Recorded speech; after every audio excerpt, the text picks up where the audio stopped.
Hey, this is Ben, and I'm going to show you 6 easy ways to create extra space on your Mac without any downloads or special helper applications. So the first thing I'm going to do is I'm going to delete my iPhoto trash. Now, iPhoto doesn't actually delete photos. If you delete a photo or event or an album or anything like that, it doesn't get rid of it. It puts it in a special trash just for iPhoto. So I'm going to go up to the iPhoto menu and click Empty iPhoto Trash and then click OK. There we go. I've just created some space in iPhoto. Next, I'm going to go ahead and clear up some space in iMovie. For any projects that you're done and you don't need the media for anymore, you're going to go to your iMovie events. You can find them in your iMovie library here, and you're going to right click and say Move Event to Trash. You can do this for any projects in which you don't need the media anymore, and it'll help save space on your Mac.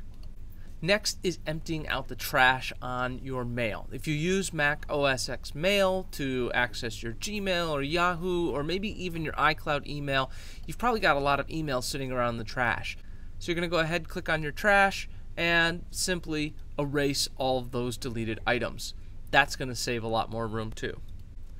Next, I'm going to go to a place that a lot of people often forget, and that's the Downloads folder. You can see I've got a lot of files, everything from documents and spreadsheets to applications I've installed and even folders with clip art. It's all been sitting here on my Mac actually for a few months. So what I'm going to do is I'm going to get rid of all of this.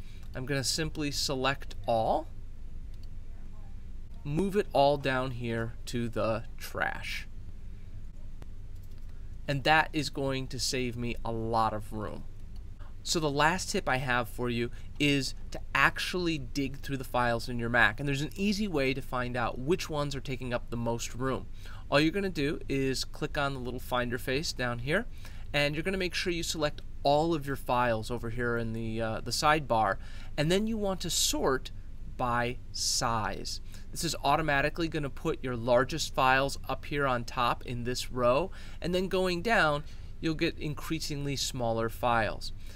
You're really going to want to focus on these files in the top row because these are anything from 10 megabytes to 10 gigabytes. These files are huge, and quite often than not they're usually video and movie files. In my case, I've got a lot of screencast recordings that I've made. When you delete these files, make sure you don't need them at all. If they're presentation files or movie files, you want to make sure that they're not something that you're still using. Okay? But anything you delete in here is going to help save room on your Mac. Alright, the last tip I have for you is the easiest and something that every once in a while people forget to do. Clean out your trash. Just go down here to the trash bin, give it a click here, and you can see everything that I've been deleting in this video is actually still here on my Mac. And so all I have to do is click the empty button. I'll empty that trash, and now I've just created a lot more space on my Mac without having to download any helper files. Not that they aren't useful, but this is a good way to get started. I hope it helps.